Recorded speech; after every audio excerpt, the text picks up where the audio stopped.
Non, donc, je voudrais juste, avant de vous passer donc, le relais, dire que la crise du Covid a été très douloureusement et terriblement mal vécue. Elle a provoqué quand même une perte pour les économies culturelles, du secteur culturel. Et on peut dire que ce soit pour la presse, que ce soit pour toute l'industrie donc culturelle. Elle a vraiment marqué un tournant. Alors, bon, oui, moi j'aime bien l'intitulé de donc, Réconcilier la jeunesse africaine, sa culture, les possibilités offertes par les technologies digitales. Vous savez, à chaque fois qu'on parle du digital, j'ai souvenance d'un mot du général de Gaulle qui, quand on lui parlait de l'Europe, à l'époque, c'était pas une idée, alors il disait oui, l'Europe, mais il ne faut pas sauter comme un capri, hein. Digitalisation, parce qu'à côté de ça, à part l'élite, bien sûr, l'élite, mais pour nous, nous voulons travailler au niveau des territoires et des terroirs. La digitalisation, quand même, pose deux questions clés. C'est l'histoire de l'accès aux infrastructures et c'est l'histoire de la formation des compétences aux nouvelles technologies. Et là, on est dans une autre échelle. L'accès aux infrastructures, est-ce que vraiment tous nos pays ont suffisamment de fibres pour Internet? Est-ce que quelles sont la part des zones blanches qui bénéficient d'Internet, et ensuite donc la formation donc pour ces nouvelles technologies? Oui, ça c'est quand même des questions de fond. Donc même si voilà, ce qu'on peut retirer comme idée clé des différentes interventions, c'est que si nous voulons montrer qui nous sommes, il nous faut donc récupérer, donc il y a toute la restitution des biens, mais il faut qu'on récupère tout notre patrimoine, et tout cela passe aussi par un formidable travail de numérisation et de conservation donc, de ce patrimoine, notamment de tous nos palabres, de tous nos langues orales. Il y a tout un travail de numérisation à faire et qui passe par le digital. Donc, je vais peut-être passer...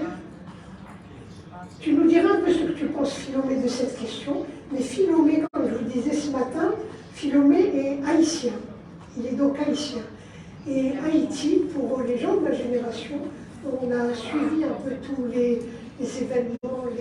Et comme je disais à Philomé, c'était John Mateles qui parlait de la malédiction d'Haïti. Et vraiment, c'est un pays qui nous bouleverse, c'est un pays qui nous déchire, c'est un pays qui vraiment... Naturellement, il y a déjà les tremblements de terre, à chaque fois c'est des grands tremblements de terre, et ensuite il y a une gestion de l'après-colonial, de l'après-esclavagisme qui est absolument terrible, notamment avec la dette, dont tu pourras nous parler, Philomé, de ça, qui siphonne encore toute l'énergie, toutes les forces de ce pays. Et puis, nous avons eu droit à tous ces régimes de Tonton Macoute, de Duvalier. Vous vous rappelez le nom de Duvalier, vous dites tous quelque chose. C'est quelque chose d'absolument... Donc, Philomé, Philomé, entre parenthèses, il est journaliste, mais il est avocat, hein, de profession. Donc, c'est tout à son... Ah, il est avocat. Donc, il faut le dire, parce que c'est quand même pas évident d'être... En général, quand on est journaliste, peu de gens viennent de ce monde de la... C'est un avocat d'Haïti aussi.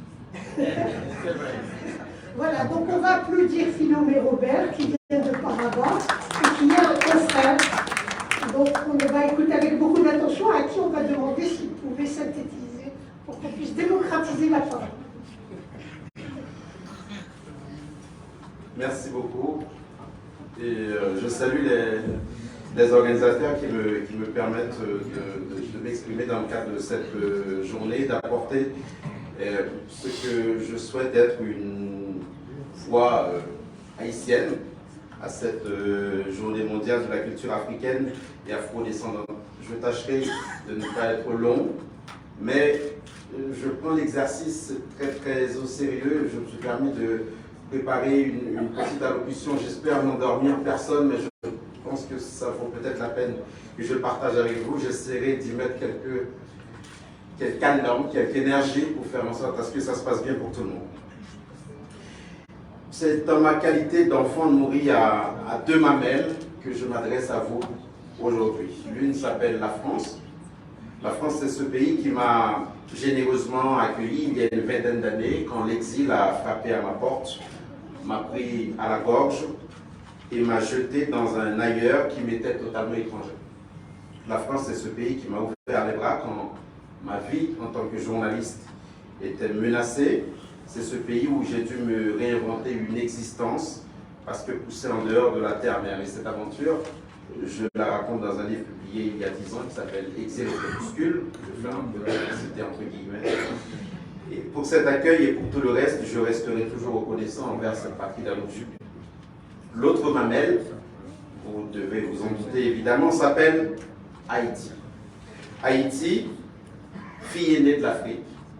Haïti où la négritude se mit debout pour la première fois, pour citer Aimé Césaire. Haïti, terre de Toussaint Louverture, enfant du Bénin. Terre de Jean-Jacques Dessalines, le cauchemar de Napoléon.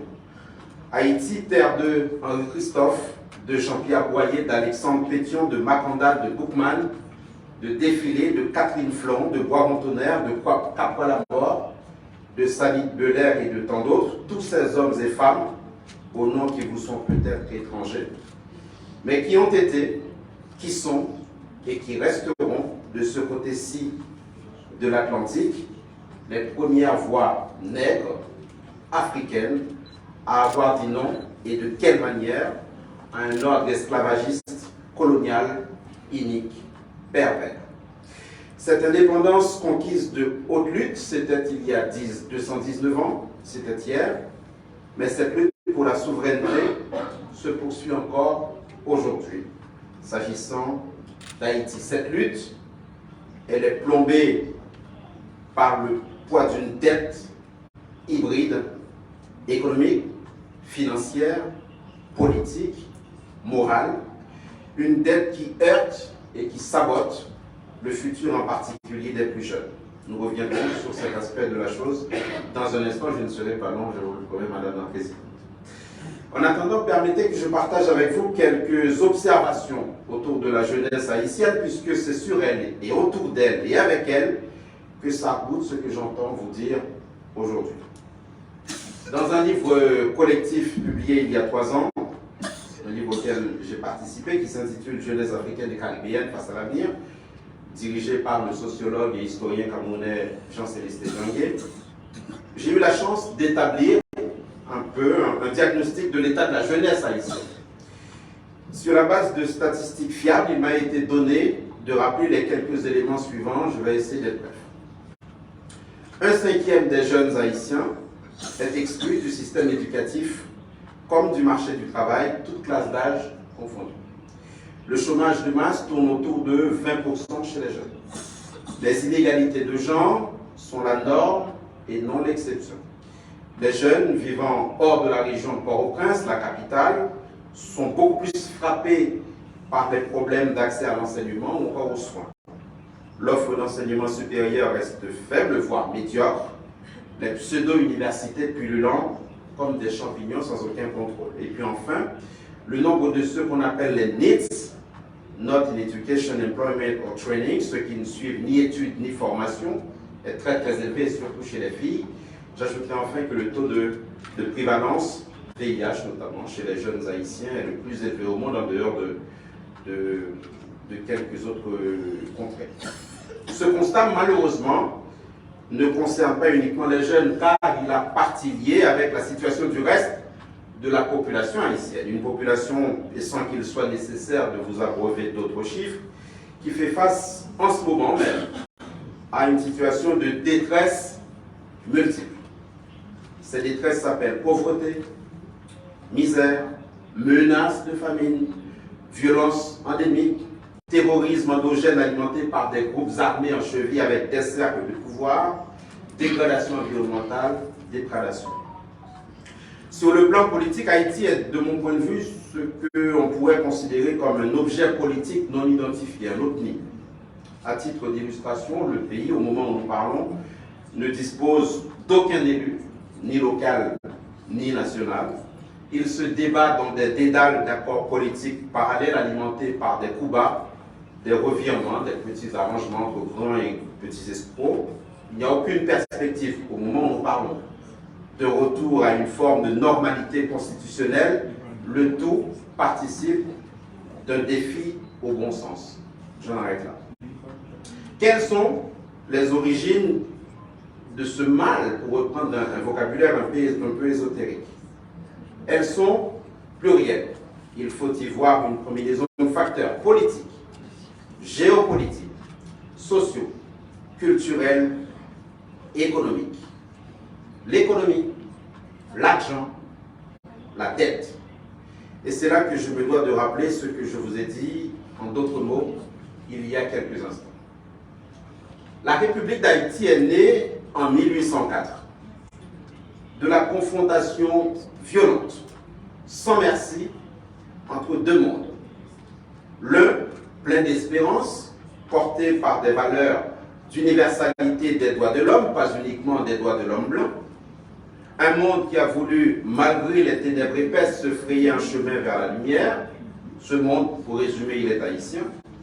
L'autre monde, il est colonial, il est amer, il est outrancier, il est esclavagiste, il est rancunier, tout dévoué à sa reproduction, à son maintien. Je parle de rancune parce que c'est en fonction de cette rancune-là, de ces aigreurs-là, que ce monde colonial a voulu, et y est malheureusement parvenu, à faire payer à Haïti ce que vous connaissez sous le nom de dette de l'indépendance haïtienne. Cette dette n'est pas une fiction. Cette dette n'est pas une vue de l'esprit. Nous parlons d'argent et de beaucoup d'argent. Nous parlons de 150 millions de francs lourds, ramenés à 90 millions de francs, l'équivalent de 21 milliards d'euros d'aujourd'hui. Le tout payé entre 1825, date de l'imposition de cette dette profondément impérialiste et confiscatoire, et 1950, soit 125 ans pendant lesquels Haïti a été tondu, dépecé, dépouillé, dépenaillé, pillé, saccagé, mis en coupe réglée pour satisfaire l'appétit de colons français qui ne digéraient pas d'avoir perdu Saint-Domingue, leur soi-disant père des Antilles, parce qu'il n'y avait de père que pour les colons. Des colons qui ne digéraient pas d'avoir perdu leur soi-disant père des Antilles, d'avoir perdu Saint-Domingue face à des négrillons, face à des Africains, de la pacotille, des sous-hommes, des bien-meubles. Ce butin de 21 milliards de dollars d'aujourd'hui n'a jamais été restitué. Même si cette captation n'est pas à elle seule responsable des tragédies actuelles, elles emportent une lourde responsabilité. Pour plus d'informations, je vous invite à lire, puisque nous sommes dans un espace de discussion et de savoir, à lire Thomas Piketty dans Capital et idéologie, ou encore un très petit livre assez intéressant qui s'appelle Haïti-France, les chaînes de la dette, le rapport Mako.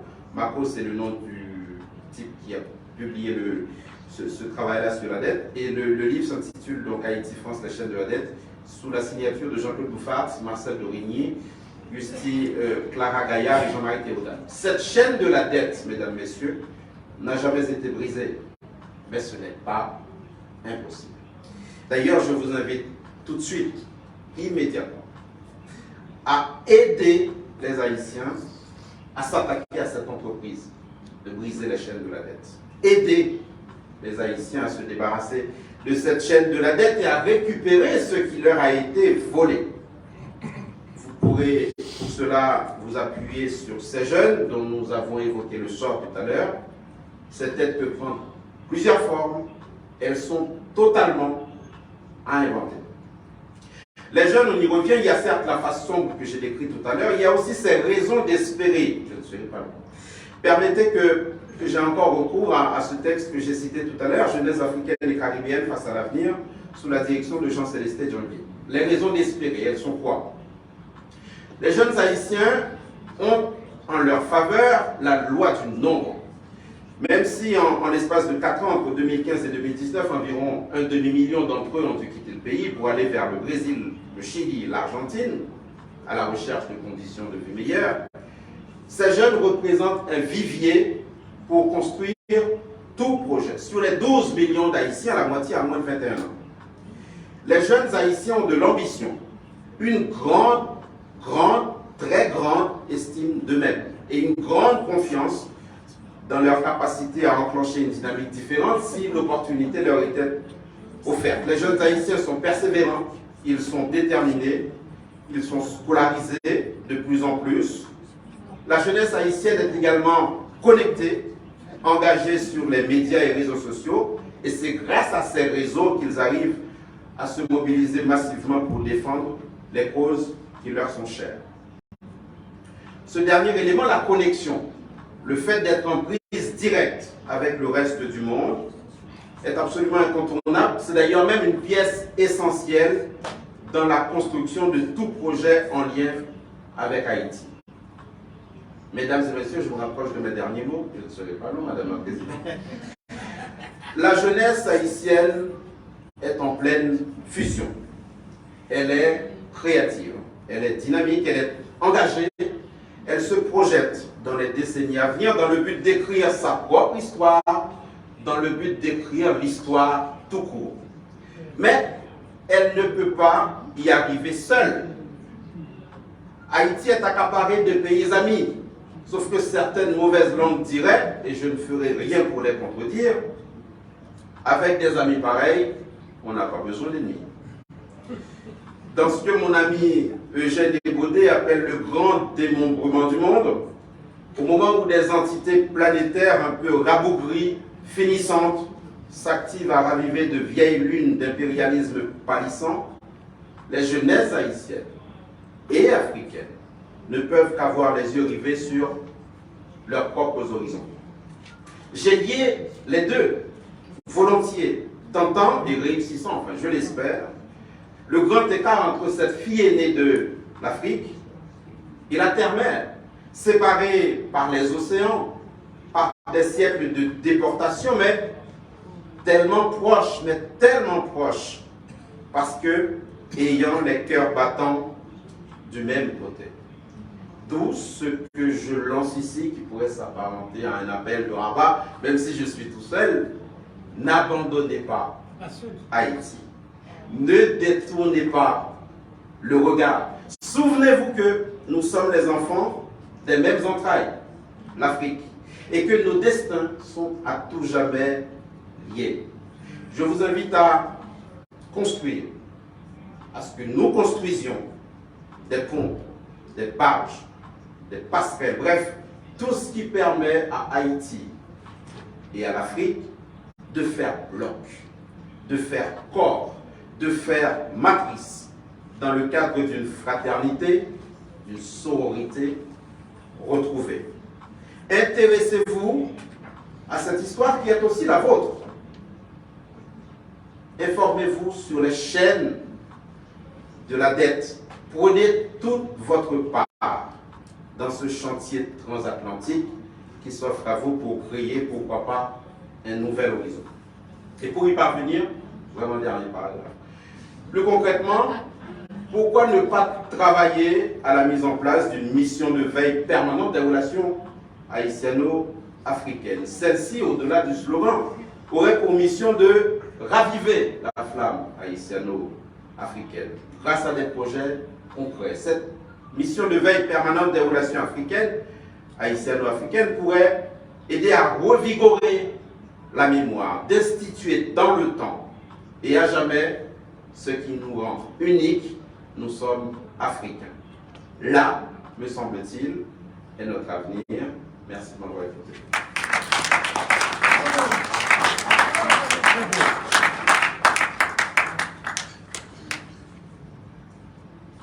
Bah, écoutez, j'ai beaucoup d'émotions. Franchement, j'ai failli pleurer. Oui. Vraiment, c'est... Voilà, c'est... Bon.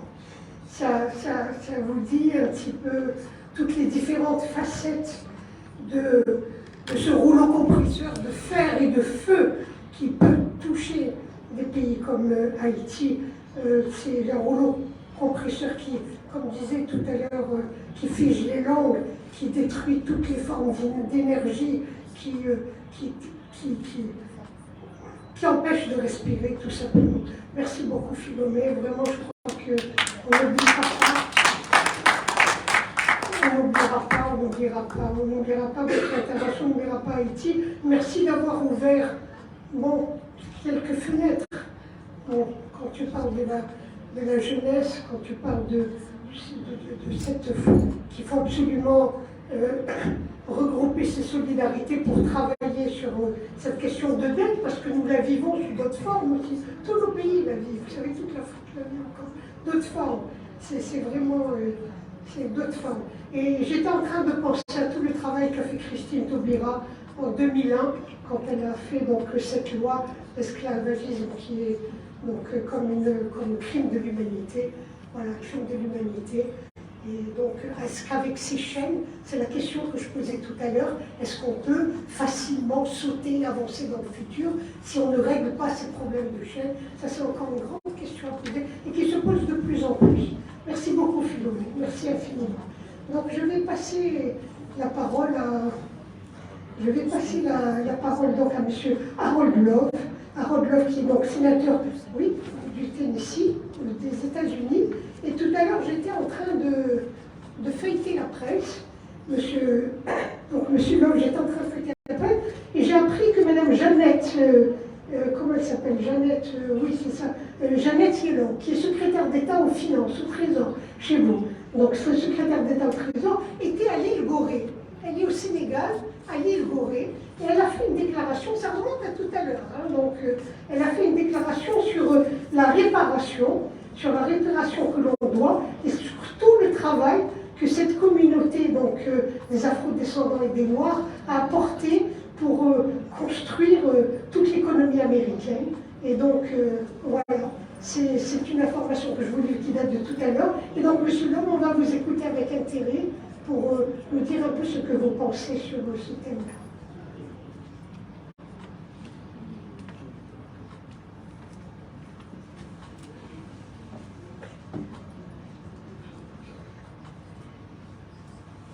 Good afternoon.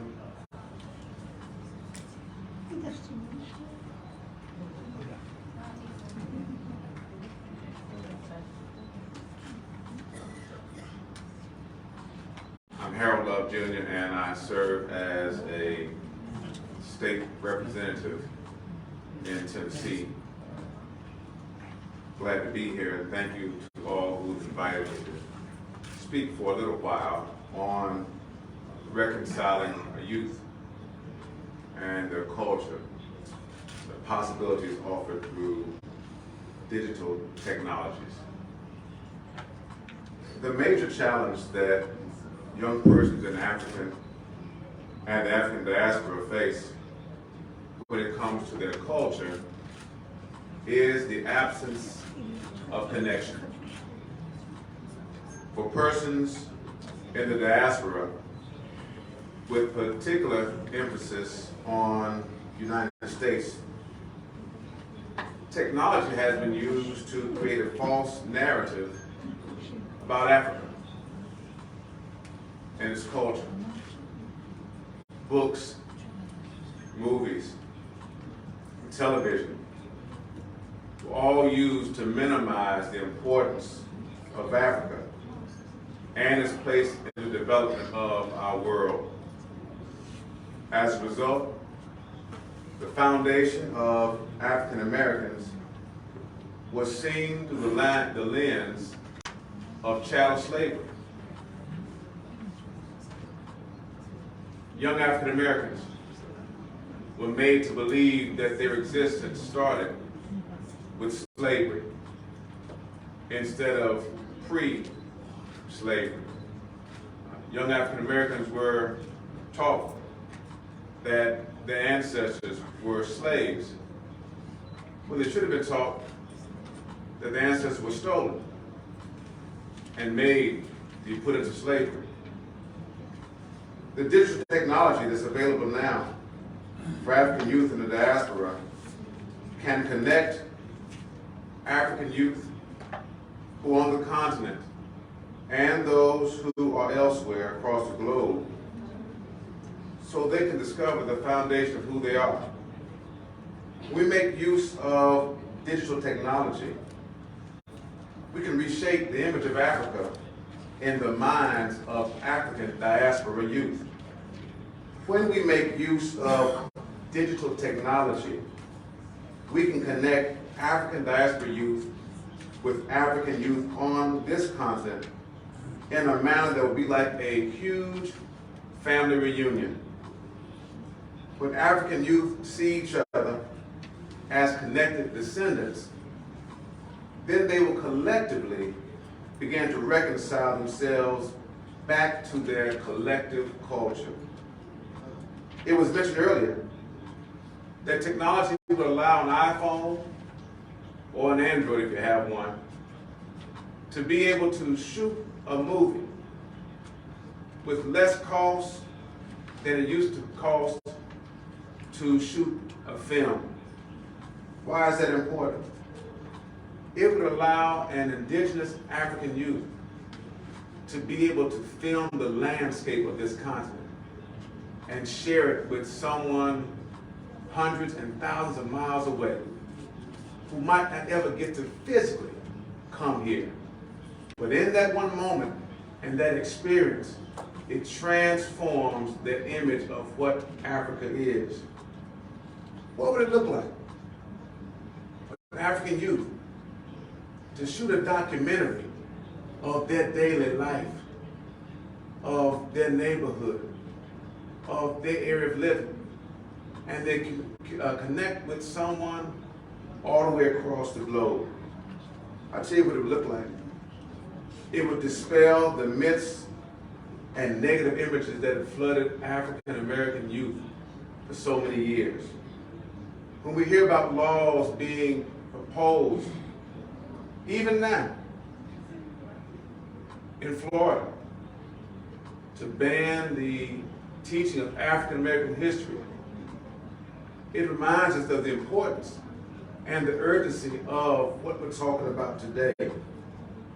What would it look like for African diaspora youth attending school at a historically black college or university to actually have connected with another African youth here and establish a friendship, establish connectivity, establish relationship, and then be able to say that the first time that they heard about Africa for real wasn't in the course in college, but was with their friend who was communicating with them all those years when they were in high school.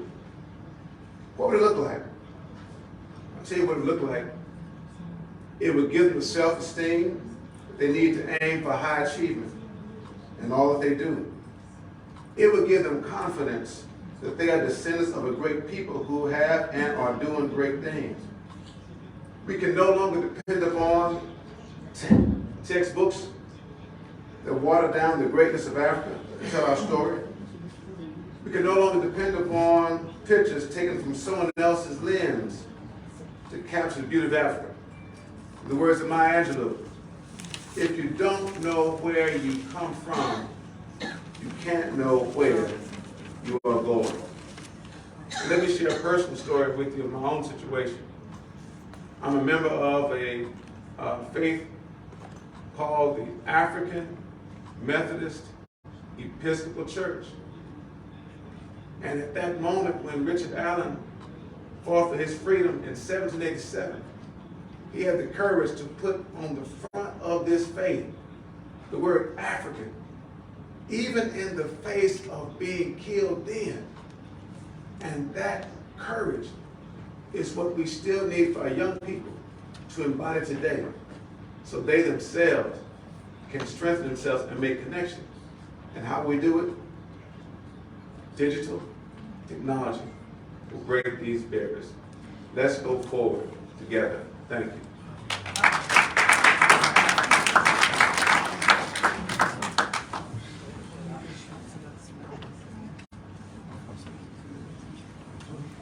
Alors, comme disent Monsieur Massy, on n'est pas sorti de l'auberge. Donc, dans cette question de racisme, d'ailleurs, on retrouvera ça dans le troisième panel pour les afrodescendants.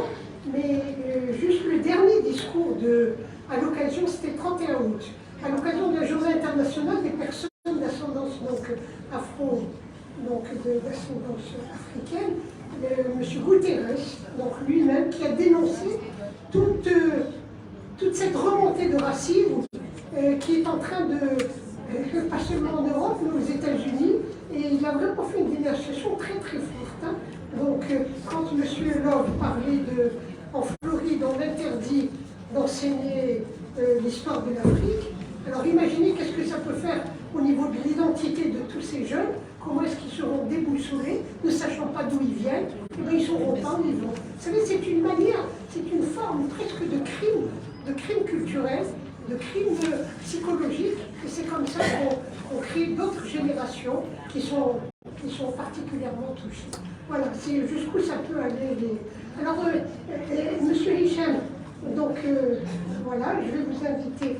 Vous vous occupez beaucoup de la formation. Donc, juste 2 secondes, M. Hicham, qui est designer international, architecte d'intérieur, fondateur d'Africa Design Organization, qui s'occupe aussi beaucoup de la formation des jeunes. Donc, j'aimerais que vous nous donniez un petit peu votre ressenti par rapport à tout ce que vous avez écouté. Comment vous-même, vous vivez cette révolution digitale? Est-ce qu'elle peut être un levier pour nous en sortir? Merci beaucoup, c'est Hicham.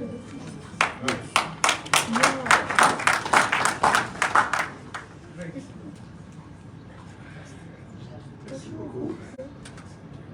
Je vais essayer de l'adapter à ma hauteur.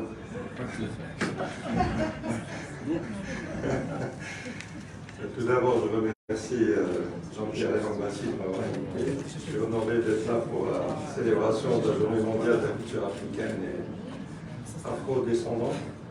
Et j'ai été connecté par cette notion de afro-descendance et d'Afrique. À ma grande surprise, j'avais été sélectionné par le MIPAD à New York, qui est le Most Influential Personality of African Descent. Et j'avais été sélectionné parmi, en 2021, parmi les 100 personnalités les plus influentes dans le monde, parmi Virgil Abloh, qui nous a malheureusement quittés, et Sir David Adjaye, un immense architecte anglo-ghanéen qui avait été anobli par feu la reine Elisabeth II. Et donc, mon sentiment par rapport à cette thématique et par rapport à la jeunesse, moi, j'ai été assez ému d'entendre tous ces prestigieux intervenants et de voir au combien, c'est vrai,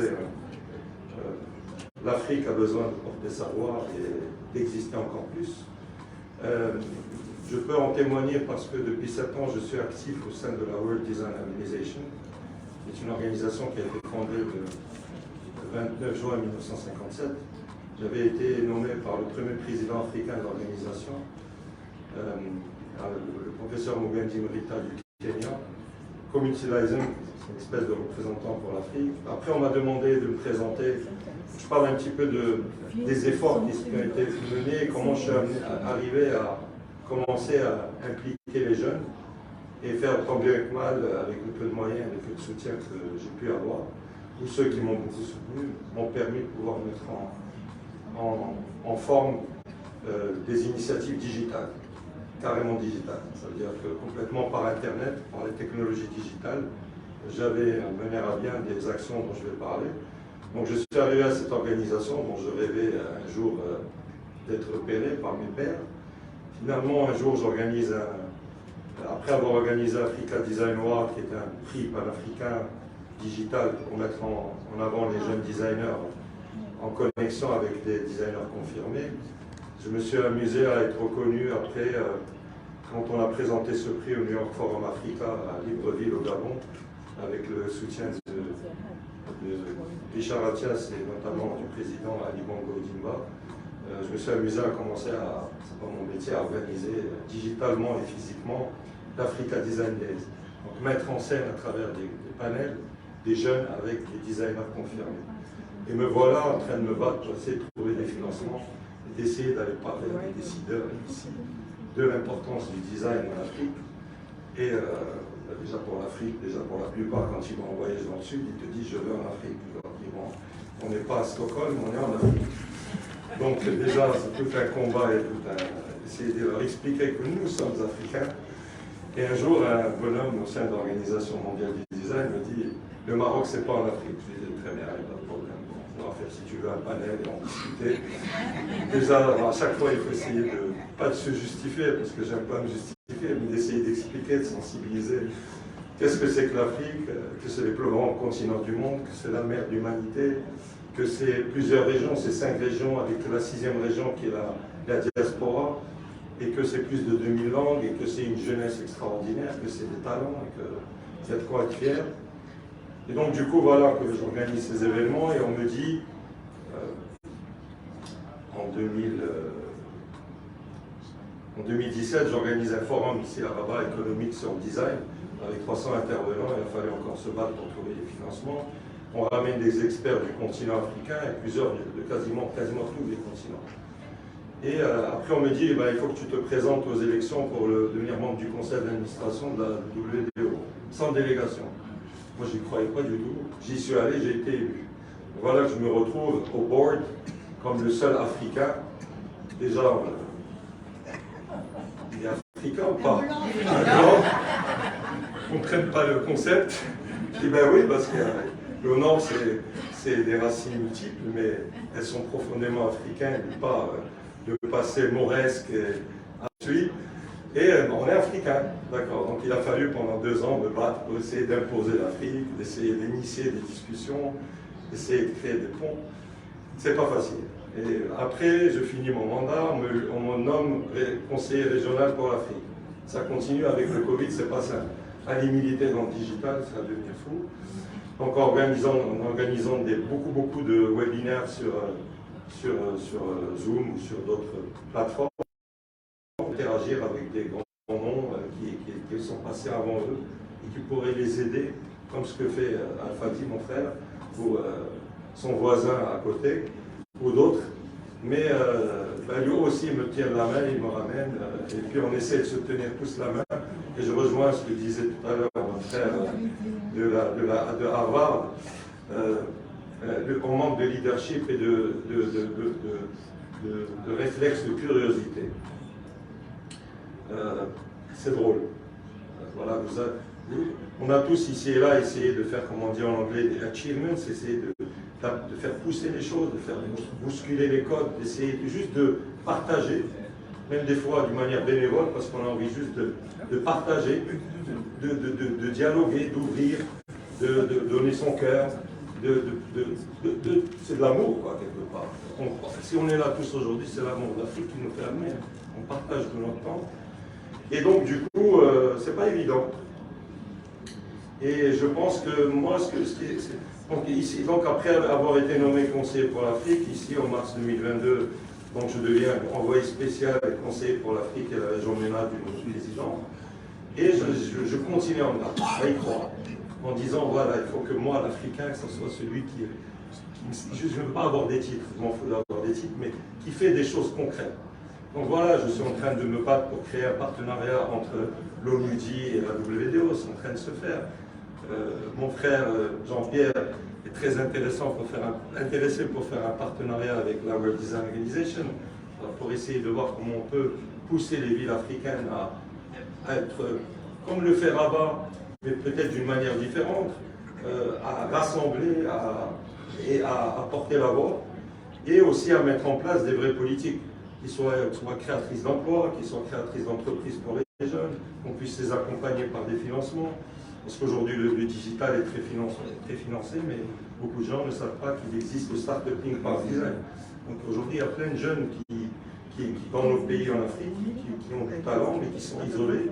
Et comme il n'y a pas une véritable volonté politique, soit au niveau du secteur public et privé, de rendre les industries créatives, dans lesquelles la mode, le design, comme étant un élément transversal des leviers de développement humain, économique et social, on nous voit comme des espèces d'amuseurs publics ici et là. Et l'autre il coupe ses tissus, l'autre il fait des croquis, c'est des artistes qui sont intéressants.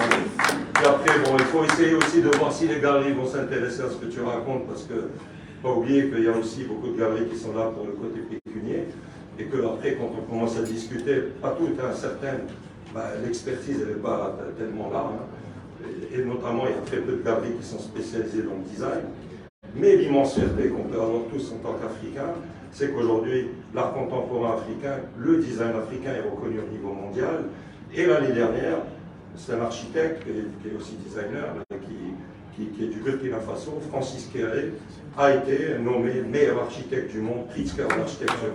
Voilà. Donc aujourd'hui, c'est pas l'Afrique c'est demain, l'Afrique c'est maintenant que ça se passe. Et moi ce que je rêve, c'est qu'on puisse être tous ensemble pour essayer de...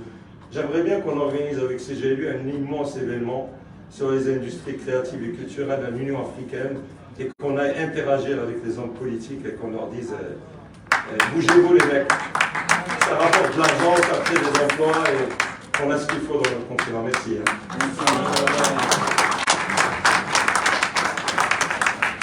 Jean-Pierre, bougez-vous les mecs. La culture, c'est aussi du business, comme disait Célestin Montand. C'est aussi du business. Voilà. L'ancien président d'IBM disait good design et it's good business. C'est très simple. C'est très simple. La culture. Ouais, voilà, Je vais ça le vaut le dire. coup de... C'est simple. Hein. Aux États-Unis, les industries créatives, culturelles et créatives représentent 2 fois la valeur de l'industrie automobile. Ah, là, c'est tout. Oui, voilà. Et en France, c'est toute une partie du PIB. En France aussi, l'industrie culturelle pèse très bien. Alors, je vais inviter M. Will Biakov, donc qui est président exécutif de l'Institut africain du sport et de la création. Donc, Will, donc, à la tête de la National Baseball Association, a écrit un livre, Économie du sport, donc aux éditions Economia. Son idée aussi, c'est de pouvoir aider les jeunes, à la fois pour l'emploi, voilà, économie et sport, donc un livre conséquent. En Afrique, réalité, défis, opportunités. Je pense que pour les jeunes, en termes d'emploi, en termes d'épanouissement et en termes de visibilité aussi, c'est vraiment, le sport est un excellent levier. Et tout à l'heure, j'étais en train de réfléchir, effectivement, comme Michel, Will est en train de pousser tous les codes, les frontières et les limites pour justement faire du sport un formidable levier. Alors, Will était à Paris, n'est-ce pas? Mais vous êtes actuellement à Johannesburg. Voilà, donc ce serait intéressant de nous dire ce saut, qui n'est pas évident, donc pourquoi vous avez fait ce choix? Qu'est-ce que vous faites pour les jeunes? Merci beaucoup. Absolument, je suis, ouais, c'est ça. Absolument, je suis. Bon, bonjour, good afternoon for our English-speaking brothers. Thank you for coming from the US and all the different places. Je m'appelle Will Biakov, je suis le président exécutif de ASCI, qui veut dire Sports and Creative Institute, l'Institut du sport et de la créativité africaine. Avant de commencer, un grand merci bien sûr à monsieur le secrétaire général du CLG Africa, à madame la secrétaire générale du CLG Africa, dont la réception, John a été, je te vois là et je te salue également. Vous avez écouté en fait pendant toute la journée des contenus extraordinaires. Moi, j'ai pas préparé le discours. En fait, je suis pas trop dans le discours. Moi, ce que j'ai envie de faire, c'est un échange avec vous. On a à peu près 5 à 10 minutes. C'est bon? Ok, on a à peu près 5 à 10 minutes. On va échanger sur la partie qui est ma zone d'expertise, le business. La question qui est essentielle ici, c'est réconcilier la jeunesse avec la culture. Et la question d'avant, c'était économie. Et finalement, on a très peu parlé d'économie. Je pense qu'on a eu une vision large, on a parlé de concepts, on a parlé de politique, mais on n'a pas parlé d'économie, on n'a pas donné de chiffres. D'accord? Et je pense qu'avec vous, aujourd'hui, on va prendre 10 minutes pour parler business. Alpha dit, il n'y a pas que la musique. Eh bien oui, il y a un élan afro aujourd'hui. Il y a un élan afro en termes de afro-culture, en termes de afro-fashion. Donc oui, tu es là, mais je pense également à notre cousin de Guinée-Bissau, Armando Cabral, qui vient d'ouvrir le premier magasin de l'histoire, le premier magasin africain de l'histoire au World Trade Center, donc le plus grand building de New York, et peut-être même du monde. Vous avez aujourd'hui, vous pouvez acheter des chaussures africaines, c'est extraordinaire. Afroculture avec, je pense à Chef Coco, Dieudonné Malonga, etc.